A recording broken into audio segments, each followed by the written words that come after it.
नगरकरांनो नमस्कार. तर अहिल्यानगरवरनं आपण पुण्याला सातत्यानं जात असतो. आपला प्रवास नगर पुणे हा एस टीनं होत असतो, एस टी बसने. तुरळक काही रेल्वेने जातात, मात्र रेल्वे बऱ्याचशा कमी आहेत किंवा रेल्वे उपलब्ध आहेत. काही समजा त्याच्या वेळापत्रकानुसार आपल्या वेळेनुसार त्या गाड्या, रेल्वेच्या गाड्या असतात नसतात हा वेगळा भाग. मात्र माझ्यासमोर जे ग्रस्त आहेत ते संजय बारसकर जागरूक नागरिक आहेत आणि जिल्हा परिषदेमध्ये ते मोठ्या पदावर, जिल्हा परिषदेच्या शिक्षण विभागात ते मोठ्या पदावर रुजू होते. आता 2018 मध्ये ते सेवानिवृत्त झाले. तर त्यांनी आपल्याशी समजा त्यांच्याशी आपण चर्चा करणार आहोत की मला सांगा. नमस्कार. तर तुम्ही पुण्याला बराचसा जाता बऱ्याच वेळा, तर तो प्रवास तुम्हाला एसटीचा प्रवास चांगला वाटतो की रेल्वेचा, कसं काय नेमकं काय सांगा तुम्ही? साहेब, मी संजय बारसकर, अहिल्यानगरचा जागरूक नागरिक. आम्ही 60 वर्षापासून या अहिल्यानगरमध्ये वास्तव्यास आहेत आणि जागरूक नागरिक. आमची तिसरी पिढी अहिल्यानगरमध्ये राहते. तर माझ्या मतानुसार अहमदनगरला रेल्वे स्टेशन आहे, परंतु एक वेळ दिल्लीला जायला मुबलक गाड्या आहेत, परंतु पुण्याला जायला सोयीच्या वेळेनुसार गाड्या नाही. हे अत्यंत अहिल्यानगरच्या वासियांच्या दृष्टीने दुर्दैव आहे. तर माझ्या मते अहिल्यानगर ते पुणे, तुमचं पिंपरी चिंचवड आणि थेट IT वाल्यांसाठी थेट हिंजेवाडीपर्यंत डबल स्पेशल रेल्वे लाईन होणे गरजेचं आहे. ते गरजेचं कसं की त्या रेल्वे ट्रॅकवरून फक्त अहिल्यानगर टू हिंजेवाडी हीच गाडी 24 तास चालवावी असं माझं मत आहे. त्याचं एकमेव कारण असं आहे की विदर्भातून ज्या अहिल्यानगर मार्गे पुण्याला गाड्या जातात त्या गाड्यांना लास्ट स्टॉप हा रेल्वे स्टेशन द्यावा, की संपूर्ण महाराष्ट्रातला लोड या रेल्वेद्वारे 24 तास जर हे झाला तर असा रोडवरचा लोड नक्की कमी होणार. त्यानंतर बाय रोड ॲक्सिडेंट कमी. पुण्यात फापड नगर ते पुणे रोडवर थेट पिंपरी चिंचवड हिंजेवाडीपर्यंत जी ट्रॅफिक जाम समस्या होते ती पूर्णपणे नष्ट होणार अशी माझी खात्री आहे आणि माझी मनोदेवता सांगते. 1977ला नवनीतबाई नारायणदास बारशीकर हे जागरूक नागरिक होते आणि आपल्या अहिल्यानगरचे प्रतिष्ठित पुढारी, नगराध्यक्ष, आमदार असे होते.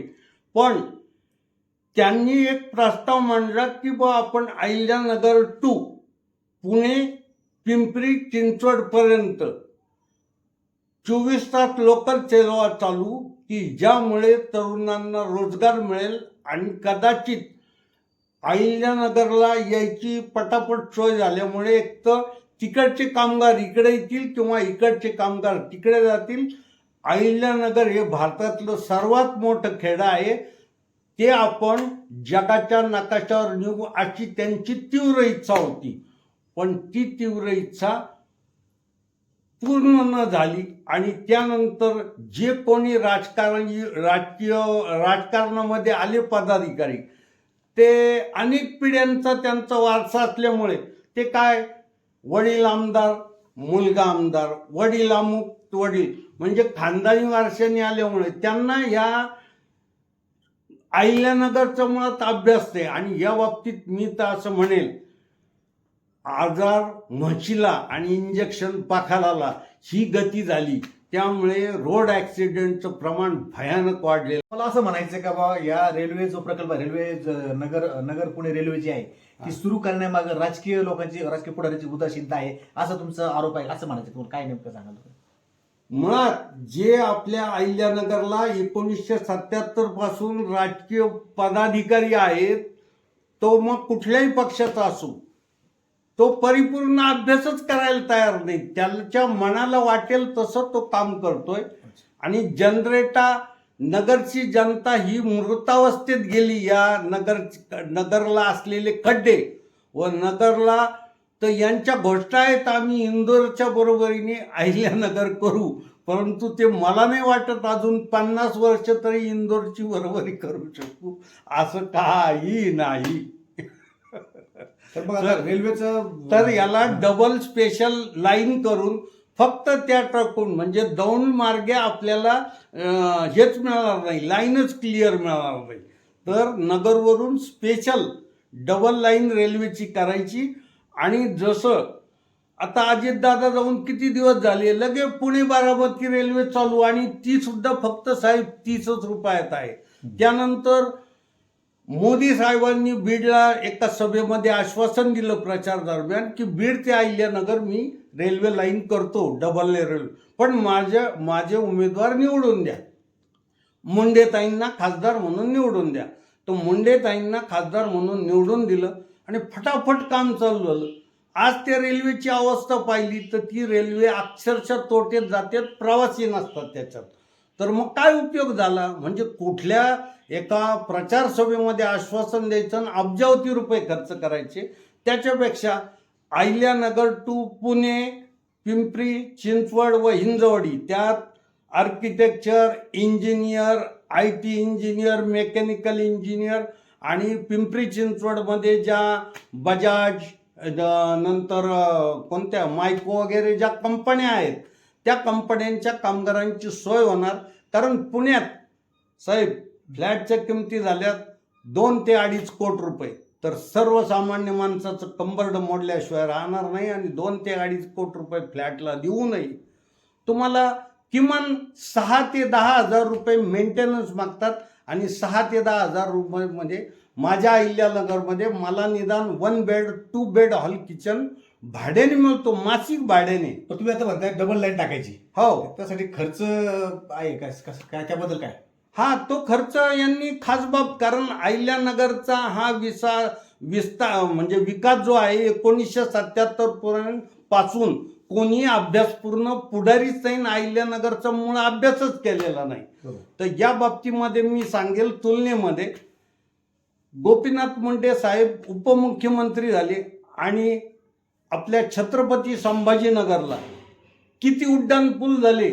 आपल्या इथला एक उड्डाण पूल होताना त्याला नकटीचं लग्न आणि 17 विघ्न असे अनेकदा विघ्न आले.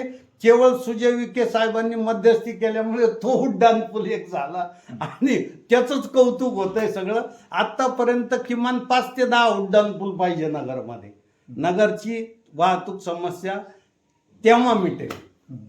रेल्वे संदर्भात आपण जर बोलतोय, नगर पुणे रेल्वे संदर्भात, तर त्या तुम्ही म्हणताय खर्चिक, त्याला तो खर्च, अतिरिक्त खर्च ते केंद्र सरकार जे रेल्वे मंत्रालय आहे, रेल्वे मंत्रालय, त्याला मान्यता दिली का डबल लाईन टाकायला? काय साहेब, डबल लाईन नक्कीच टाकायला पाहिजे, कारण 1977 पासून ब्रिटिश काळापासून हा रेल्वेचं स्टेशन आहे.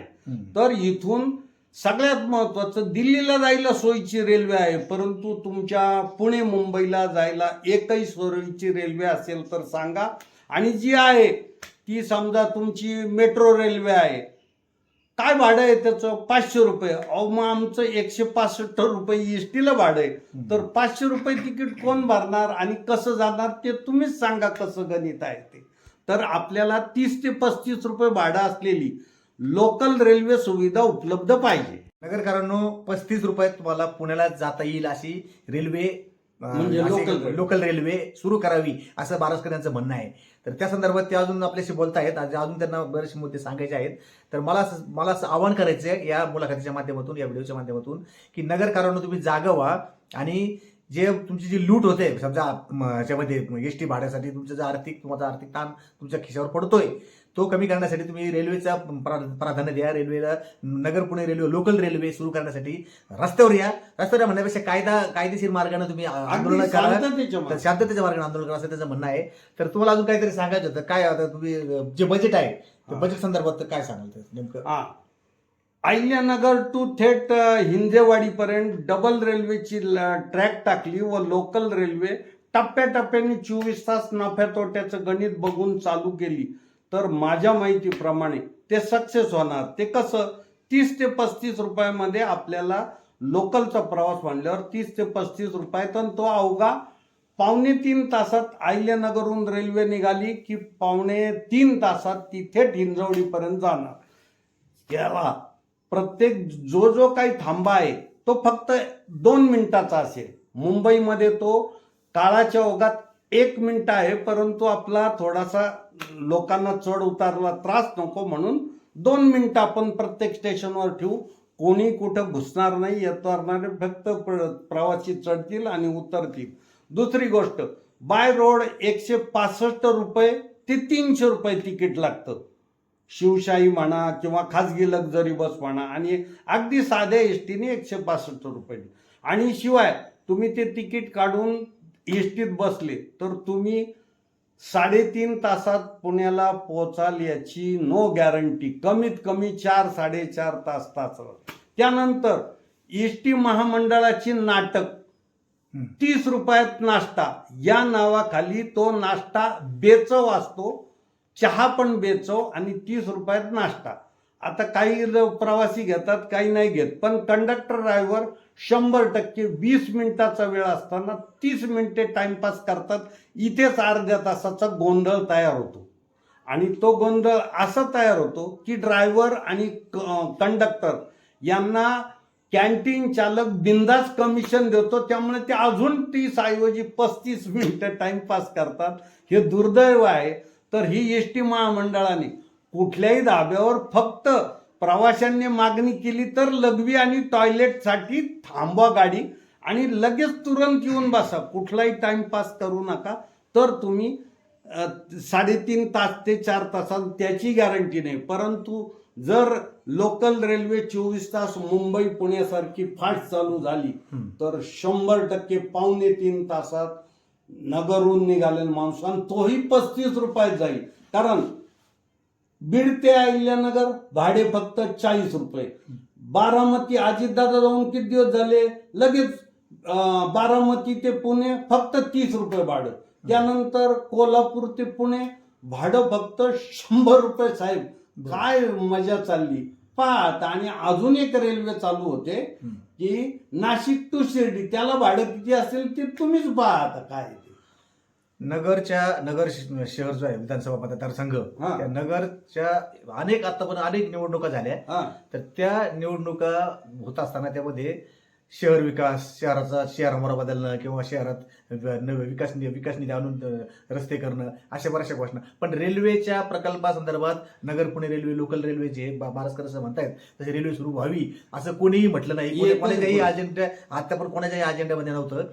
आणि इव्हन सध्याचे आमदार आहेत संग्राम भैया जगताप यांना या मुलाखतीच्या माध्यमातून असं आवाहन आहे की नगर पुणे लोकल रेल्वे जी आहे ती नगर पुणे हिंजवडी रेल्वे सुरू करण्यासाठी, त्या हिंजवडीपर्यंत ते रेल्वे सुरू करण्यासाठी जाता नगर, पिंपरी चिंचवड, हिंजवडी, पुणे असा टप्पा आहे. तर ती लोकल रेल्वे सुरू करण्यासाठी आपण संग्राम भैया जगताप आमदार जे आहेत स्पेशल विशेष बाब म्हणून ही स्पेशल रेल्वे सुरू करावी अशी अपेक्षा नगरकरांच्या वतीनं बारसकर व्यक्त करत आहेत, आपण सगळे व्यक्त करत आहोत. आणि या माध्यमातून नगर शहराचे जे आमदार आहेत संग्राम भैया जगताप यांना आपण आव्हान या व्हिडिओच्या, या बातमीच्या माध्यमातून, या मुलाखतीच्या माध्यमातून असं विनंती करत आहोत की ही नगर पुणे जी रेल्वे आहे, लोकल रेल्वे बारसकरांच्या अपेक्षेनुसार किंवा नगरकरांच्या अपेक्षेनुसार तुम्ही आणि सुजय विखे खासदार माजी खासदार सुजय विखे, डॉक्टर सुजय विखे आणि संग्राम भैया जगताप या दोघांनी हा प्रश्न नक्कीच मार्गी लावावा अशी अपेक्षा निमित्तानं आपण करूया. या ठिकाणी थांबूया.